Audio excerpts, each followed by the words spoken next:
حي على الفلاح.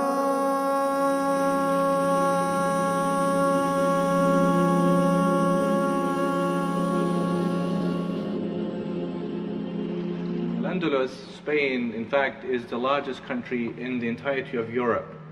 And so if you think of it like this, therefore, that Muslims had a very long-lasting civilization in Al-Andalus in Spain. Their presence was for about 700 to 800 years in the largest country in Europe. We had Khilafah system of Islam running civilization in the largest country in Europe.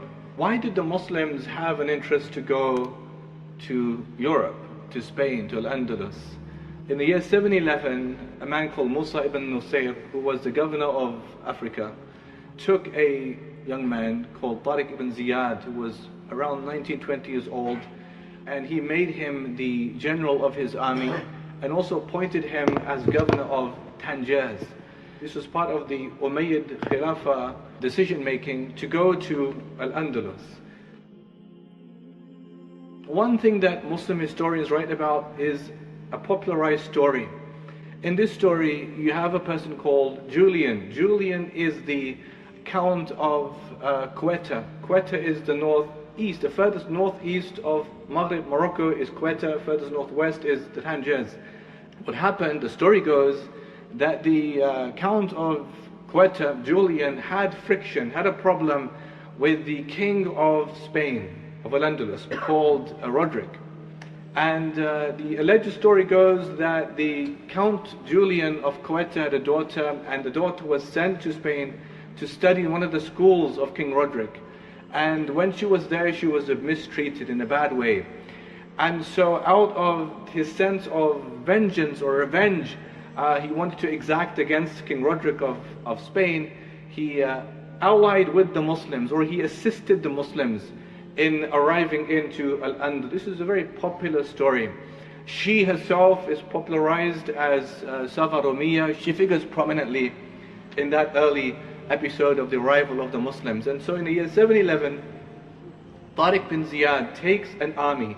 He has about 500 infantry, 500 cavalry, and they cross the Straits of Gibraltar and they arrive into Al-Andalus. Gibraltar, you might know, is named after him. It's Jabal al-Tariq, the Mount of Tariq, which they named Gibraltar, named after him. When he arrives, what does he see? Who's there in Spain? Spain is ruled by the Visigothic people. And so when the Muslims arrived, these Visigoths, too many of them, embraced Islam, accepted Islam, because they saw the similarity between Arianism and Islam. And others who didn't accept Muslim rule, they fled northwards. And this was mostly the Visigothic nobility. And when they fled north, they arrived right to the top of Al-Andalus, a place called Asturias. Two places, Asturias and Galicia. And these are mountains. And so the Muslims, therefore, when they're sending the armies, different districts, Seville and Granada, Cordoba, all these places. Some are accepting, like Toledo falls quite quickly to the Muslims. Cordoba, there was a long siege, they didn't accept very easily. But they didn't go as far as these Visigothic nobility went, right to the top. But the point was that the Muslims had a very strong cavalry, very strong horsemen. And the horsemen struggled to go all the way up to the mountains. And this is why they thought, well, it's only a few of them, they can't cause them damage because we shouldn't trouble ourselves too much. But it was a mistake. This initial small band of Christians in the Asturias and Galician mountains would grow. And they became, kind of a small power unto themselves. They refused to pay taxes. They were kind of independent, small independent autonomous rule. And so when the Muslims sent this small, contingent to try and engage with them, there was surprise attack. Now Christians, they depict this battle of Covadonga as a spark of the Inquisition. They depict it as the first victory of Christianity against Islam in that land. The Muslims, they say, it was more like a skirmish. But the point is, as a presence, they remained in the mountains of Asturias. Muslims, they consolidated power and rule when they first arrived into Al-Andalus. The next year, 712, July, Musa ibn Nusayr met him with a big contingent of 7,000 people. Who else was there? So it was the Christians, there were also Jews. There were Jews living in Spain. How were they treated? They were treated very badly. So before the Muslims arrived, what was happening with the Jews? The Jews were persecuted. And so when the Muslims arrived, they saw this minority of the Jews and they gave them rights. The Jews were not allowed to have synagogues, the Muslims were allowed to rebuild their synagogues. And the Muslims made a very famous treaty called the Treaty of Theodomir. This is why you have Jewish historians like Zion Zohar says that when the Muslims crossed the Strait of Gibraltar, the Jews welcomed them as liberators from Christian rule. Now in the Treaty of Theodomir that they made with Visigoths, the Catholics, they had rules. Not to destroy churches was one of them, not to break crucifixes was another one of them, not to disrupt them on their national holidays like on Easter or Christmas time was one of them. And it was really welcomed by the Christians because they thought, well, that's actually a great deal for us. They could worship in their own ways, in their own places, but of course under the rule of Islam. The Jews had their rights and really seemed quite a good deal for people. Except of course for the Christians of the north, and they would grow and they would grow. Now we come to the 720s. The Muslim ruler was a man called Samh ibn Malik al-Khawlani. He took his army and they went to Toulouse, in France. They've taken Spain, now they're pushing further north into France. They get to Toulouse.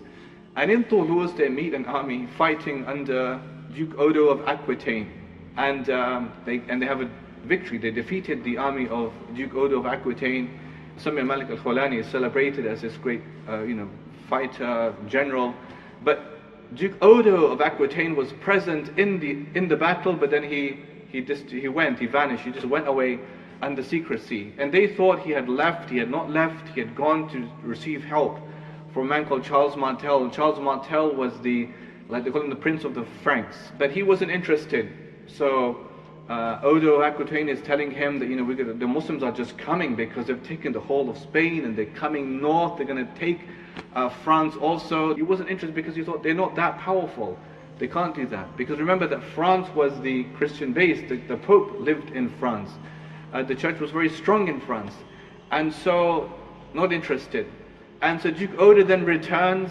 And when he returns, surprise attack against Samh ibn Malik al-Khawlani, and he's martyred there. In 730, the new Muslim, governor called Abdurrahman al-Ghafiqi, rahimahullah, he takes his army and they go to Aquitaine itself. So the power base of Duke Odo of Aquitaine, he went straight there to Aquitaine itself. And when he gets there, again, there's a defeat of Duke Odo. Duke Odo is not there. They go as far as Bordeaux. This is France. This is like they're going further north, and there's a victory. Now Duke Odo, what does he do? He goes back to the same person that he told him not interested. He goes back to Charles Martel and he says, look, you told me that they're not strong enough, but they've just defeated us all over again in my power base of Aquitaine, so please send us help, reinforcements, do something. So Charles Martel now, he listens carefully and he agrees a date to engage the Muslims in battle in the year 732 in a very famous battle called the Battle of Tours. This is mid-France. So what happens in this Battle of Tours? This is the most decisive battle the Muslims will have with the French in France. It's winter, it's like October, November time, it's cold in France. And the Muslims, when they go there, they don't know where Charles Martel has arranged the battle. They don't know the location. Charles Martel had been preparing for the Muslims since 721. Now it's 732. He knows who they are, he knows the way that they fight, he knows the armament that they have, he knows the weapons that they have. And so what he does is he chooses the location of the battle. Okay, it's on a hill. So the Muslims have a very strong cavalry, he has a very strong infantry. And so the horses, of course, would struggle to come uphill. He arranges his army on the top, under the cover of trees. So the Muslims, Abdurrahman al-Ghafiqi and his army, they're there, with the horses, they're looking up, and that's where Charles Martel's army is, but under the cover of the trees, so they can't see exactly where they are. Second thing is, when Charles Martel approached the battle scene, he went small roads, not the big roads, the small roads under cover of darkness, so they couldn't see what route they would take to the battle site. Number three, they were prepared for the winter. Prepared for the winter, they had good clothing, they could last the siege, but the Muslims, they're struggling because they don't have the right clothes. This is very cold, and 1 day, 2 days, 3 days, 4, 5, 6, 7, 8 days, and it's too long. Now they have to make a move. They have to break that deadlock, and so Abdurrahman al-Fiqi says, let's just march upward. Now, Charles Martel, he arranges his battle in what's called a phalanx, a rectangular mass of infantry. The idea is, therefore, that there's always reinforcements in the phalanx. When the Muslims marched upwards to get to the top, where they are, the men just marched downwards, and the horses, of course, struggled to come upwards. And so they were really outmaneuvered by the Christians. It was a very decisive victory for Charles Martel, and he was really lauded, by the Christian world as Charles Martellus, Charles the Hammer, they called him, Charles Prince of the Franks, they called him. And that is the furthest point Muslims would ever get in France. So, they tried Bordeaux, Aquitaine, and Toulouse, but not further than Tours. And this is 732.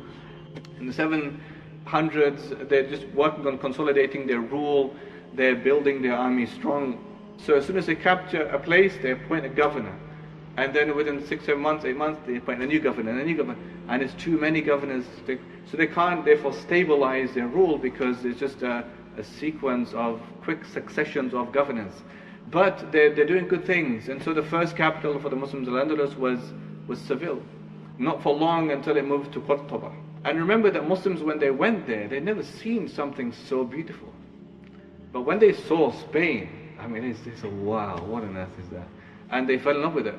What happens in 750? Something very big happens. In 750, you had the Abbasid revolution. And so the Umayyad Khilafah was based in Damascus. The Abbasids had a revolt, and they took power. And you had the beginning of the Abbasid Khilafah. But there was one boy who was 19, 20 years old, who survived. They called him Saqr Quraysh, the Falcon of Quraysh. And he fled together with his brother and his son and his 2 sisters. They fled together. And the plan was to follow the Euphrates River. He's a Berber, so he has like orangish hair, so easily recognizable. And so the Abbasids sent mercenaries out to try and track him, find him. Going from Damascus, Palestine, Sinai, until they get to Egypt. The mercenaries catch up with them, and so they kind of throw themselves in the Euphrates River. And they try to swim to safety. But his brother couldn't swim too well, and so he swims back to shore. The Abbasid mercenaries are waiting for them, but he has no choice except to carry on going, and so he carries on going. Now he has a slave with him, a Berber slave called Badr. He leaves his sisters behind in a caravan because they're less likely to be harmed. They get to Egypt. Now in Egypt, there is an Abbasid governor, newly appointed, who used to be Umayyad loyalist, but now he's Abbasid supporter, and he sends his mercenaries to try and find these two, Abdurrahman and his servant, and they escape him, and they arrive in Morocco in the year 755. This is 5 years. It took them 5 years since Abbasid revolution to get to Maghrib. Now, the great bulk of Muslims in Al-Andalus are Syrians. That's where the Umayyad Khilafah was. You had the Umayyad dynasty based in Damascus. And so what he does is he sends, his servant Badr to go to Damascus and find out, like a reconnaissance mission, will they accept him if he comes into Al-Andalus? And so he goes there and he says, it's good ground for you because they're waiting for someone like you to lead them.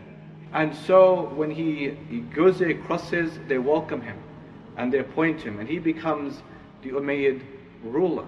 So now it's a bit odd because you have the Abbasid Khilafah dynasty, you have the birth now of the Umayyad Khilafah, and then you have another one which is the Fatimid Shia. They have their own Khalif. These 3 kind of power bases at the same time. But he does a beautiful thing, Abdurrahman, because he deals with the people with justice, and they love him because he's from them. The most important ruler was not Abdurrahman the first Saqr Quraysh. It was in fact Abdurrahman the third. He was the most celebrated Muslim ruler. He was the Khalif, and he really transformed Al-Andalus. Abdurrahman III worked with Jewish people as well as Christians. He made, in that time, what came to be known as convivencia, which is the coexistence of Muslim Jews and Christians together building this amazing civilization. He had a Jewish diplomat called Hasdai ibn Shaprut. He would send him to major centers like Constantinople, Rome, to bring them in and see the splendor of Al-Andalus. What was happening in Al-Andalus? The Muslims, Abdurrahman III's great idea, great thinking. One of the first things he did was he reduced the taxes upon the people. And so therefore he dealt with them with a lot of mercy, with a lot of kindness and goodness, and they really began to love him. He sought to do away with divisions. So rather than having independent rulers think about one single rule, he did that. Qurtuba was the capital of Al-Andalus, so Seville for a short time, and then Qurtuba was the main city. And Qurtuba became known as the city of lights. Qurtuba was the first lighted lamp city. 10,000 lamps in the city of Qurtuba. In that one city, you had 300 libraries. 300 libraries in one city. 600 masajid. 50 hospitals in Qurtuba. Abdurrahman III, the Khalif, has a personal library of 300,000 books.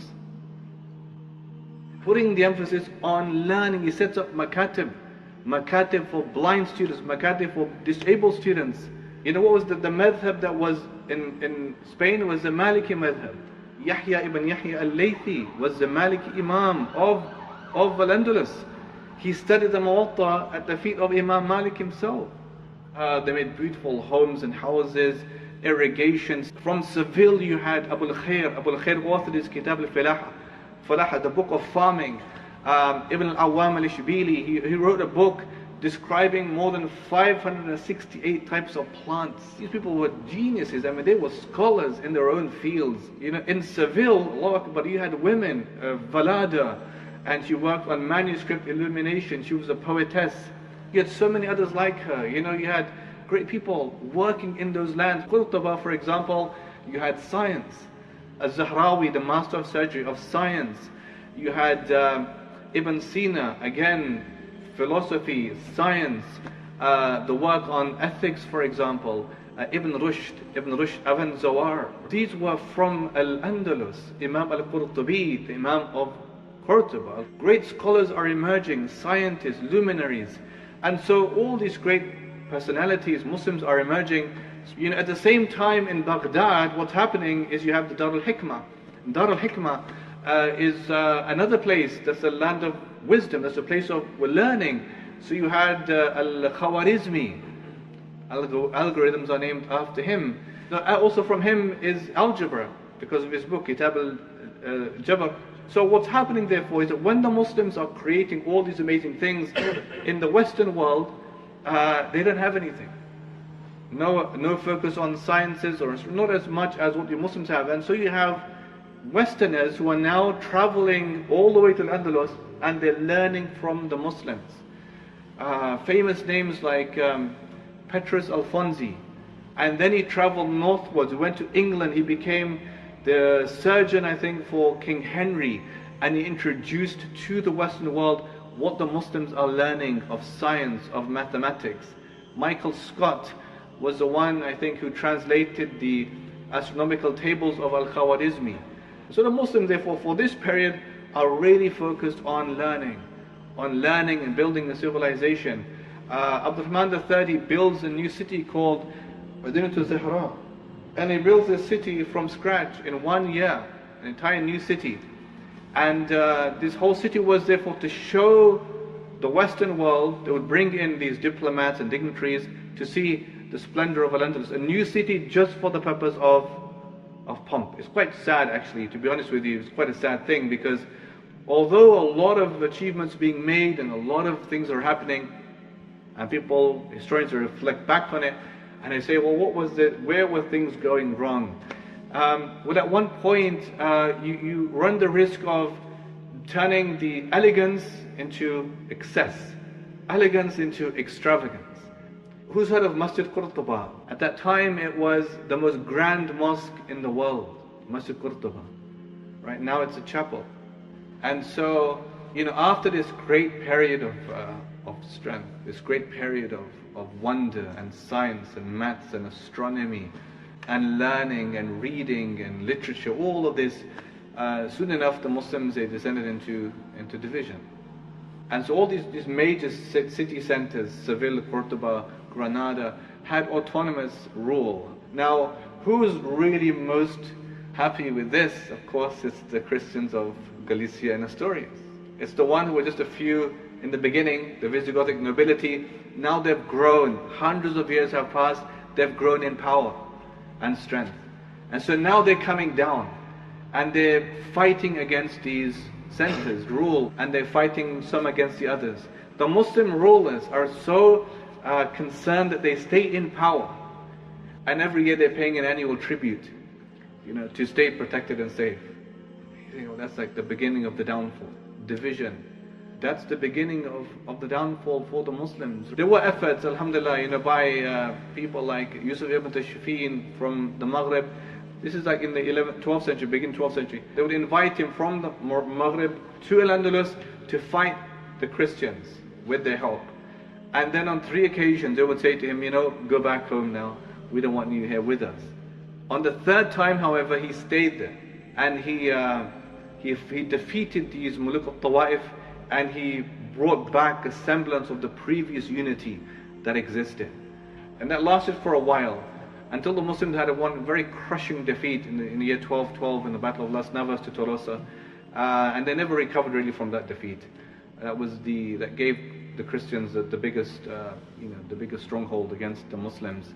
And then really what followed, in the next centuries or so, is the Muslims were losing their lands. They lost Seville 1246, 1247. Even before that, James I of Aragon expels 100,000 Muslims from Aragon. Muslims have to wear different colored clothing to be recognized as Muslims. Muslims are charged higher taxes. Muslims are not allowed to live in the city centers, they have to live outside. You had walled compounds. They lose Seville, Aragon, Arcos, all these places, and they're finding their last place of refuge in Granada. And then you get to like 1501. This is even before the Muslims get to Granada to make it their base. There was a big fire in Granada, 1501, the Great Fire of Granada, in the city center of Granada, where they burnt all the books. So all the books we're speaking about, in a grand fire, they burnt everything. All the Qur'ans, Hadith, books of tafsir, books of science, except the ones that were gold and silver binded, because they could use that to make money. But they just burnt everything. And so then began the process of Muslims living in secrecy. This is also a remarkable episode in the history of the Moriscos. The Moriscos were the Muslims who, outwardly Catholics, but inwardly they were Muslims. Everything was prohibited. Now they get to a stage where Arabic, and so they sought to ban Arabic for all people. And so you had this great period of the Moriscos. So 1501, all the books are banned. They all get to Granada. One good thing was the fact they take all their skills with them. Right? So all these scientists and scholars, they all go to one city called Granada, and they make it a beautiful city. They build the Alhambra Palace, and you might have noticed all around Alhambra, what's written everywhere? La ghalib illallah. Right? There's no victor except Allah, no victor except Allah. Everywhere in the whole of Alhambra. But of course, where they got to was a consequence of some things. In this whole period, the Crusades happened. This is another reason why the Christians became so strong. A lot of evidence that the first crusading front was Spain, not Al-Quds. And so, they couldn't survive very long. At the end, they made terms, with the Christians, and that was really the end of the Muslim existence in Al-Andalus. Allah in the Quran says, these are days we alter amongst the people. There was a very famous poet, scholar called Al-Rundi, wrote a poem at the fall of Seville. He says, everything, nothing reaches its perfection right? Everything has a fault, has a defect. Nothing will last forever. Everything will come down. And these lands, he says, were not supposed to last forever. Qawhun, that Allah mentions in the Quran. Where is all of his gold today? Where is Ad and Thamud, these great, terrible, tyrannical civilizations? Where are they today? How many scholars passed through Qurtuba once upon a time? Where is it today? He says, for all of them came something that they could not return from until they passed, and it's as if they didn't exist there in the first place. Meaning death came to every single one of them. And then we will pass as if we weren't even there in the first place. And this was a reminder, therefore, not to lament, not to feel defeated, no, to learn lessons from. Spain really is the only place in the world where I think Islam was established in full and removed in full. Established in full. Khilafah, Khalif, civilization, all of this learning, scholars, and then removed in full. And so, a lot of lessons for us to learn, about this place. Assalamu alaikum.